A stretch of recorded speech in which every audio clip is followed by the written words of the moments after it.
Hello, everybody. Welcome to Building My Legacy podcast today. I have with me again Kate Fitzsimons. She is a resilience coach, comes to us from Australia. She works both in the United States and Australia, and I think elsewhere as well, perhaps, especially now that we have the internet so much available. Last two episodes, we talked about her 3 R's that deal with how you can be resilient. So the first one was recognize your emotions, your feelings. Why are you reacting the way you are? So recognize what's happening, what your response is. Second was reflect. Reflect on what it is that's going on around you. And the third is reconstruct, regroup, recreate, what was it? Redirect. All of those things, though, they hope that redirecting helps you regroup and recreate. So it is all about, comes under the umbrella of that. So yeah, it is redirecting our thinking and our focus, because that's really what's going to determine then what comes next. It's going to change how we're showing up, how we're feeling, and the action that we take. Super. So what we want to do is take those 3 R's and talk a little bit about what do we do with specific situations in the workplace. And let's start with a difficult boss. I feel like everyone just sat up straighter in their seats. They're like, oh, I'm listening. What do you do? Okay, let's apply. Let's see what you suggest. Yeah, well, I am really excited to be diving into this issue with you, Lois, as let's be honest, I know we have all come up against in the workplace that issue of having a difficult boss or even a difficult colleague or co-worker. So this can be applied to either. That it's just that person that constantly kind of seems to be getting on your nerves a little. And maybe even you're on the verge of considering leaving your job or trying to move departments or change teams, like just to try and get away from them, because you're at that point where you just can't handle the way that they act or the way that they treat you, or just the way that they seem to make you feel whenever you're around them or you have to interact with them. Like, I'm sure everyone listening is having at least one person coming to mind, right? Whether it's at this current job you're at or even a previous job, we can all think of that someone that we just wish so badly would be different than the way that they are. Maybe it's a boss that would explain their expectations more clearly and not expect you to just try and mind read them all the time. Or the boss who always seems to single you out to do that extra task in the workplace, always do the coffee run. You're like, why me? Seriously, you're picking on me. Or even the co-worker who you wish, I think we've all had this, you wish just didn't chew quite so loudly in the lunchroom when you're trying to sit and eat lunch.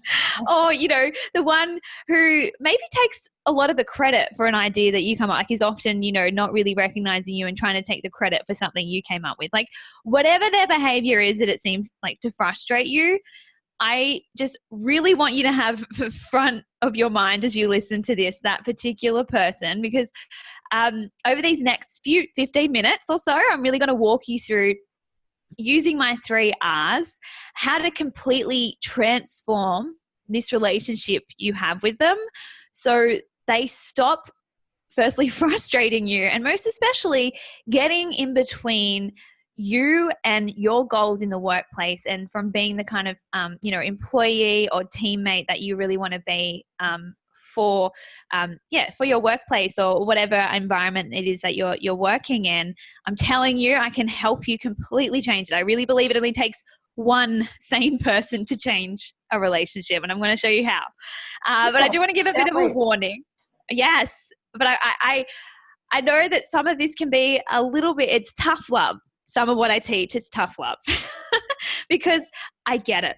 And I'm not superhuman either, guys. I understand it's easier sometimes to just blame our boss or our colleagues and let them kind of be a scapegoat for why the team didn't meet the objective, that quarter, or get the project done on time, or why there was that heated argument in the boardroom.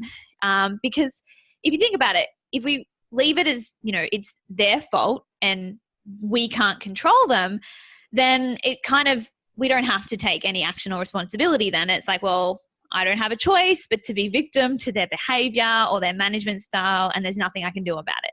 Yeah. So that can be tempting. I understand it, but I'm going to show you why there really is so much you can do to change this and work together with whatever that difficult boss or coworker is without having to feel so frustrated and hopeless about how they manage or operate in the workplace, and hence, stop letting your own progress and your own results kind of fall away.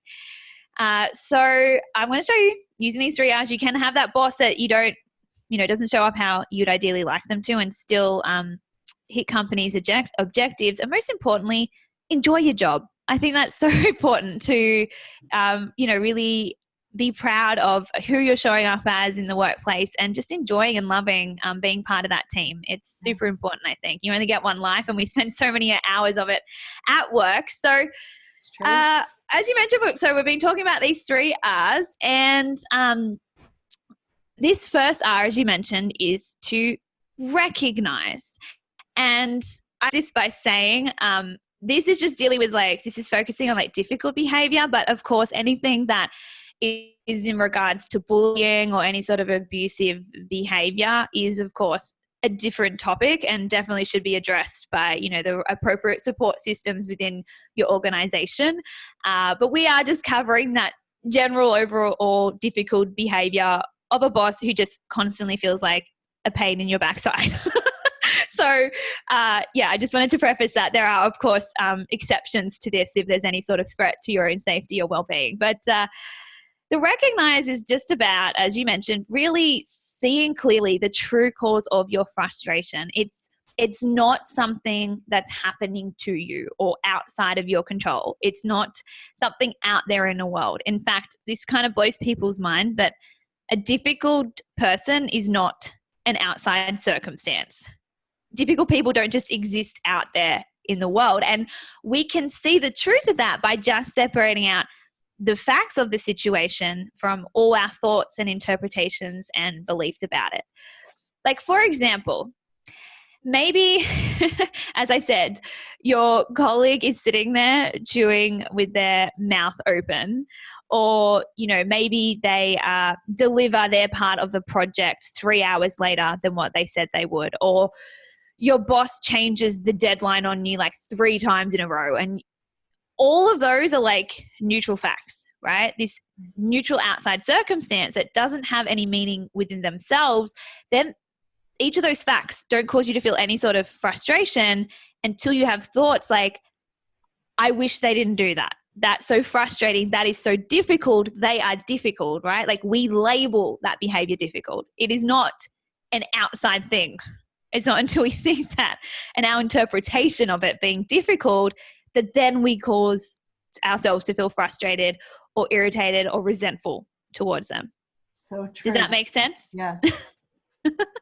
So we know this is true because what you may find to be annoying in someone, like I said, your boss taking a few days to reply to an email you send him, you might find that incredibly irritating, while your colleague might not mind it that much. She's like, oh, no, I kind of like it that he's not breathing down our necks, so gives us some time to figure it out. Right. So that would create a totally different feeling, right? She's not feeling frustrated because she's not labeling that a difficult behavior. She's not resisting it or arguing against it or saying it's frustrating, right? Or, your co-worker might feel frustrated because they think your manager breathes really loudly from his desk, while you might not notice it at all. So there's 2 completely different feelings because of 2 completely different interpretations. So we just really got to make clear, and it takes a lot of stepping up and a bit of taking responsibility just to realize whatever behavior or trait that your colleague or boss possesses is always neutral, and it doesn't cause you to feel frustrated until you think about it, process it, and choose to label it as difficult or annoying or thinking they should be different than the way that they are. So that's all in your thinking, as we mentioned in the ants in previous episodes, those automatic negative thoughts. And as I also explored for you, it's really the best news that I have, because if you are the cause of your own frustration towards them, it also means you can be the solution to it by recognizing firstly that it really is up to you how you choose to think about someone and what you choose to focus on in someone and how you choose to place them in your own mind. That is where we always have power. Like, we don't have the ability to go and change and control the boss. I wish if that would work for you, I would be all about it, but we don't have that power, guys. So we've got to just release that initial like kind of instinct to want to resist and argue and recognize there's just no upside to that.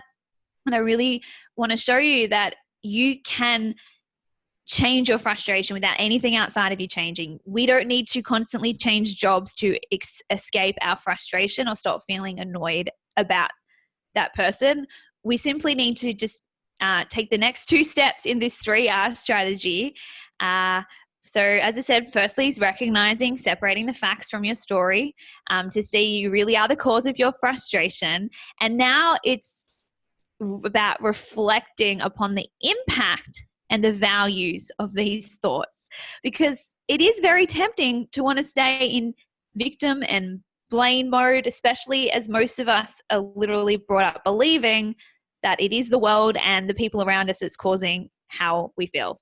Like, I know I grew up always saying things like, he's so frustrating, I'm so angry, she doesn't understand, I'm upset because they just don't care. And it is tempting to want to stay living in that place and to hold on to these thoughts, because our brain really has this tendency to want to keep thinking in the same way. And it also has a confirmation bias. Have you heard of this before, Lois, about the confirmation bias? Yes, but please go on and explain it, because I think it's huge. Yeah. So I love this, and I love especially teaching it to all my coaching clients, because the thing is, like, as soon as we believe something about a person or a situation, let's just say we believe that person is a difficult person and we've labeled that in our mind, we believe that, your brain will go out in the world and seek evidence to prove that true and to keep proving that that is correct.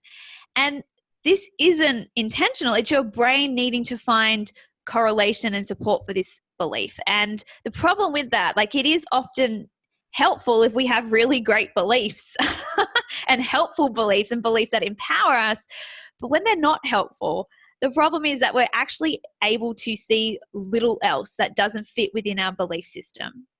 And I'm sure a great simple way to explain it to you all is, you know, we've kind of all had that moment when you look up around the workplace, you're like, where's the stapler? And someone's like, oh, it's in the cupboard over there. And you're like, I don't think it's there. Okay, I'll go have a look. And you go and look, you're like, no, it's not in the cupboard. And they're like, no, look again. I put it in there a few hours. Nope, it's not in there. Still can't see it. And then like they come over and they're like, it's right there. And it's like staring at you in the face. And you're like, how did you do that? It's like a ninja mind trick. But the truth is, like, our eye sees what the mind looks for. So your mind was saying like, it's not really there. And so it's crazy, but your eyes are literally filtering the world in front of you to prove that true. Like, this isn't some like airy fairy. It's how our brains and our system works. So just think about this then. If we take that little example and apply it to everyday life, if you believe that someone is difficult or frustrating, your mind is filtering in all the information and evidence that proves that belief true, while it's totally dismissing and filtering out any behavior or evidence that doesn't fit within your belief system that they're a difficult person. So, for example, you might hyper-focus on how your boss changed a deadline on you, but you're not going to stop to appreciate that he didn't really raise a fuss the other day when you were like half an hour late getting into work with traffic that morning. You won't even notice that. Or you'll complain to your colleague about how messy your boss is in the kitchen, but then you won't notice how he's actually also, or she's actually the one who takes the trash out each week. Or, you know, you'll ruminate over how, you know, your boss didn't thank you in the meeting for helping to meet last week's target, but you won't appreciate the feedback from a client who says, oh, your boss raves about you all the time in sessions, or says what a great worker you are. Like, your brain is literally looking for reasons for you to feel frustrated and resentful towards your boss, not because it hates you, but that's because that's what your brain is designed to do. Filter the world through the lens of your belief systems. So Just So know, if guys, you have, choose to, so if you sorry? have negative belief systems, you're going to filter in negatives. Yep, 100%. Once you choose to label someone annoying or difficult, your brain will get to work proving that true. So just be aware of that. And that's why initially when I'm going to try and open your mind up to finding, more useful things to focus on, or when someone says like, look at the positives and you're like, there are none, I can't see any. That's just your initial, confirmation bias, just going, no, we don't want to do that. We want to keep reinforcing, because our brain doesn't know when it's thinking a positive or negative or helpful or unhelpful thought. It just wants to keep thinking the same way because it wants to try and save energy. So that's a whole other topic of breaking the brain down, but just be aware of that initial kickback and resistance from your brain is very normal. And also be aware this confirmation bias will keep you spiraling kind of into that negativity if you don't pay attention to it by, firstly recognizing and reflecting upon that. And also just wanted to give you a heads up on this because of this confirmation bias, we often spend most of our time thinking about how other people should or shouldn't behave, and we spend very little time actually putting the spotlight back on ourselves and thinking about how are we behaving and reacting in interaction with them. So that's where this value of the second R of reflecting really comes in, because believe it or not, guys, we can actually also be the difficult ones sometimes. No way. No, I know, never, right? It may come as a shock, but yes, I'm sure in someone's story, in someone's mind, you and I have been the quote unquote difficult person to deal with. It does take two people to participate in a relationship, and rather than only, hyper focusing and ruminating over how the difficult boss should change or should be different or should be less uptight, why not also just take a moment to hit that pause button and kind of reflect upon how you may be contributing to the dynamic of the relationship, and how, even though it's super tempting to want to hold on to your story about that person, reflecting upon its impact can help you see that there's just no upside to it. It's only digging you further into the ditch. And reflecting, is the best way to sum it up, is to simply ask yourself, okay, how do I show up and act in this situation when I feel frustrated because I'm thinking they're being difficult? And as I said, that question I love to ask myself, Lois, that we spoke about earlier, is it's just two things. Do I take any productive action or show up in a way that I'm proud of when I'm thinking and feeling this way? Because as we've summarized, what I think creates how I feel drives how I act, and how I act creates results, and it has an effect.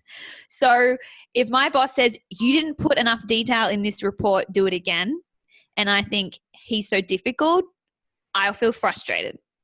And when I feel frustrated with her, I might speak bluntly or curtly in response, stop asking questions when I don't understand things, maybe go and ruminate to a colleague about, in the kitchen over a coffee thinking she's so annoying, or take an extra long lunch break, or spend time on Facebook rather than concentrating on work, or taking long to reply to emails. Like, think about all that action and then tell me, Lois, like, what kind of results might you get in your relationship with your boss? Like, are they going to gain more or less respect for you when you kind of react in that way? It's less, isn't it? And it becomes so self-fulfilling. Yep. But we like playing victim. We like having it be your job, your responsibility. Yeah. And I think more and more, if we're going to change and get people to be integrated with one another and working together, we've got to be able to look at my part, my role. How am I interpreting things? Yes, 100%. And I think, you got to remember, every victim needs a villain, and it's easy to make the boss, or our managers or those people in slightly higher authorities the villain, because in the dynamic of your work relationship, you do have to follow their instructions and the tasks that they give you. But you can just see, and that is why I love that second part of the question of, am I showing up in a way that I'm proud of? Just getting, like, you might have all the reasons in the world as to why they're being so unfair, but Do you want to be the colleague that is constantly complaining? Do you want to be the colleague that's slacking off and letting down more of the team? Does that make you proud? You know, as I said, be the change you want to see. If we want less negativity, less complaining, less victimhood in the workplace, it starts with us. And we can recognize and reflect upon that and see like, okay, this boss might be difficult, but focusing on that in your mind over and over, it's your behavior is not bringing you any closer to your goals of the kind of employee you want to be at work. And this is where we've got to put our grown-up adult, you know, pants on and really step up and take responsibility. Pointing the finger serves no purpose for yourself and anyone in the workplace. So reflecting upon how our thoughts and feelings are causing us to show up and how we're going to interacting with those at work, we can see the truth that as hard as it is to accept, sometimes the reality is other people do not drive our behavior or any sort of results. It's not, you know, your boss's fault that you didn't get your, project done on time because he kept coming and interrupting you and it's his fault. No, it's probably all the mind drama and frustration you felt when you're thinking he shouldn't be doing that caused you to be unproductive and not get it done on time. Like when we keep thinking someone is so difficult, if you reflect upon it, we often end up being the difficult ones. Just reflecting back their own behavior, you know, in a different kind of way, but it's just as difficult and unproductive. Because of the pushback that we create. Yeah. Frustration is literally, think about how it feels in your body. It shuts you down. You lose your creativity and problem solving. And frustration is always a feeling that's created from resisting the way things are. Like not opening up to that, but trying to change something you can't change is obviously going to cause you to feel frustrated. So now that we've recognized and reflected upon how we truly are the cause of our own frustration and how we really are the only ones responsible for how we show up at work, how we speak to our boss, how much or how little effort we put into, you know, all of our work, all of it is on us and the story we tell ourselves about our boss and what we are focusing on when we're around them. So now if it's all coming from our thinking, in order to then get a different result for ourselves, we have to start thinking differently about our boss and ourselves within this relationship with them. And that is what this third and final R is all about, you know, of redirecting. That is how we make that choice of taking control of our mind by redirecting our perspective to those more useful, empowering things to focus on. Because like I'm not here trying to make us think all Pollyanna positive and like nothing's ever a worry and everyone's just amazing and trying to, you know, jump too far ahead. For me, as a coach, I'm not trying to coach my clients into positive thinking, but powerful thinking, purposeful thinking, thinkings that drives feelings and actions that take you closer to your goals and the kind of person you want to be in the world and in your workplace. So just to finish up, I want to offer you 3 optional thoughts that I just want you to open your mind up to. Kind of try them on, like trying on a hat or, you know, a top at in a shop. I'm not saying you have to put these on, but I want to offer them and make these invitations to you because they're super powerful to redirect your mind to the next time you want to lose your mind at someone in your workplace. So as I said, the first kind of thought I'm always reminding myself of when I feel like, you know, that frustration come over me in interaction with someone is reminding myself they're not being quote unquote difficult. They're just actually being who they are. In like this, they're not like, it's not like they wake up in the morning and they think, you know what, I just want to be so difficult in the workplace today. I want to make all my employees frustrated out of me and I'm purposely going to go out of my way to just be really annoying. Like, I feel like very few managers out there really think about that. They're just showing up as who they are. If who they are is, you know, taking longer to explain concepts or just always double checking things with you or anything like that, if that's their tendencies, they're not purposely trying to be difficult. I always just like to remind myself, people are just doing the best that they can from their own level of awareness and understanding. Right. like they might not be very self-aware, but guess what? Judging them for that, you're being less self-aware of you.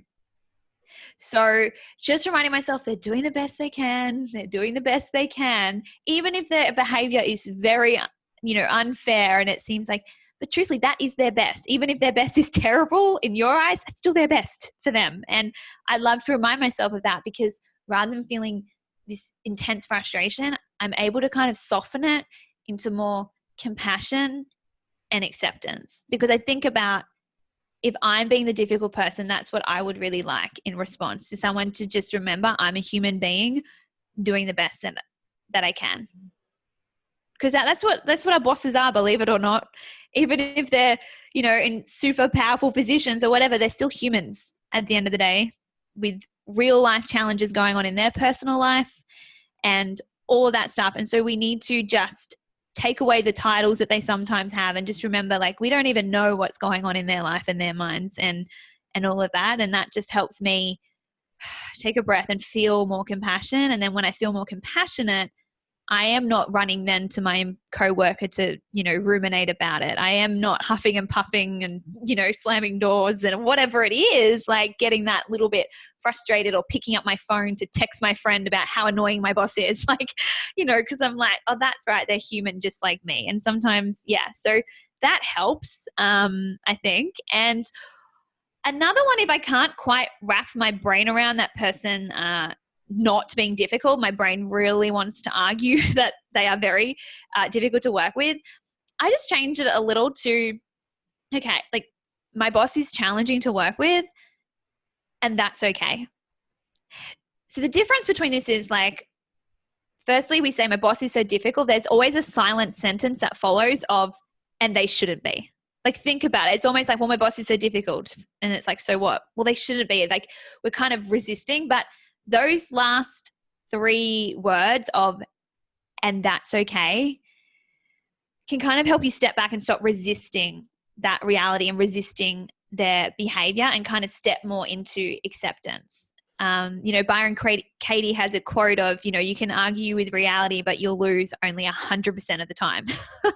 Like, it's a battle you're never going to win trying to resist. And we're not entitled for people to be any different than what they are. We're not entitled for everything to be easy and rainbows and daisies in the workplace and everyone shows up how we expect them and how we think that they should. Right. There's always going to be people that are different, and differences can lead to challenges, but that's okay. And so rather than labeling difficult, I like just to label it challenging, because I feel like there's a little bit less of victimhood in it's a challenge versus this is so difficult to deal with. So yeah, what's your kind of feedback on those thoughts so far? I love the idea, especially with the difficult, if the boss really truly is difficult, just saying, accepting it. So what? So that is the way it is. Because I think where we get stuck many times is in trying to change somebody. And the reality is you can only change yourself. Mm-hmm.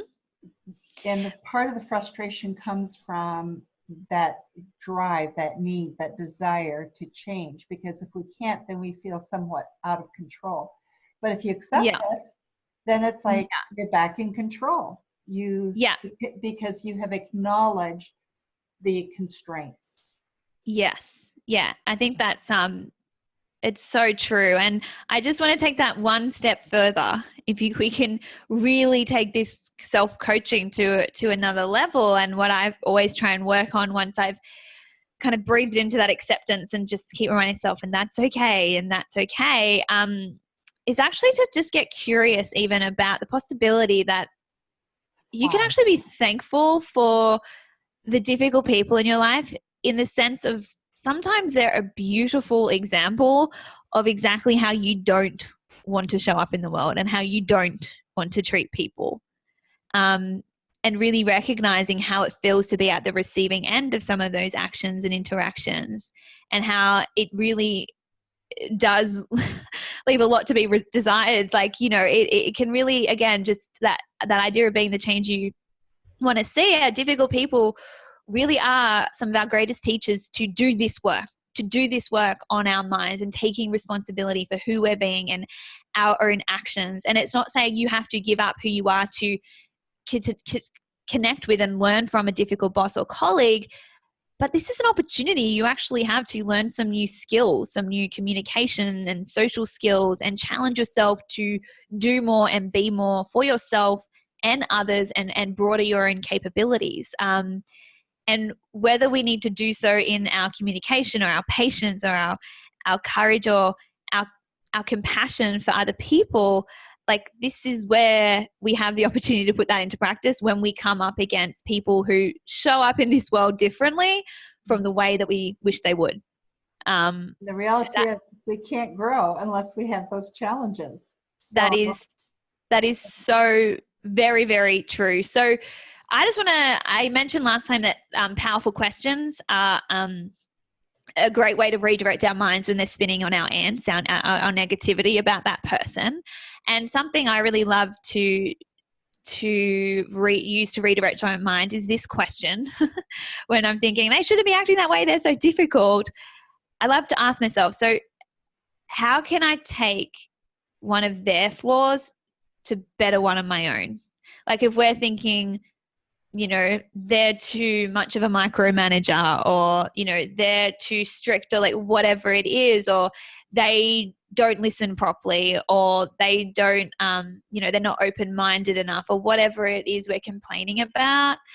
I just like to really ask myself, okay, what can I see in that I could actually use to better my own character? Like, maybe your boss isn't the greatest at explaining things clearly of what he wants you to kind of write in the report, and when you ask him a question, he just responds like, I just explained that to you, rather than instantly snapping back and giving him an attitude about how that's not fair, or that you always pick on me, or whatever it is. Like, what if you saw this as a chance for you to practice some sort of patience and compassion? And remember, your boss is just reacting from their perspective. And the beautiful thing is you get to react from your perspective, and your perspective is a choice. And I think difficult bosses, difficult people in general, always give us an opportunity to practice choosing patience and humility, even when they're confused or have the wrong idea. Rather than just getting all tense and frustrated in their face, you can remember, as I said, they're human just like you, doing the best that they can. They are doing the best they can. So on that note, we will end this podcast, and we will continue this series looking at applying these 3 R's to different situations in the workplace. So stay tuned. We have 7 more that we are going to go through with you, or 6 more, in terms of what's going on in the workplace and how you can really use these to make it a better situation for you, for everybody, actually. Yes, that's it. As I say, love all the humans, the insecure ones, the judgmental ones, the negative ones, the unfair ones. Just love all the humans. That's what I tell myself. Just love them. On that note, thank you everybody for listening to our podcast today. We look forward to seeing you very shortly again.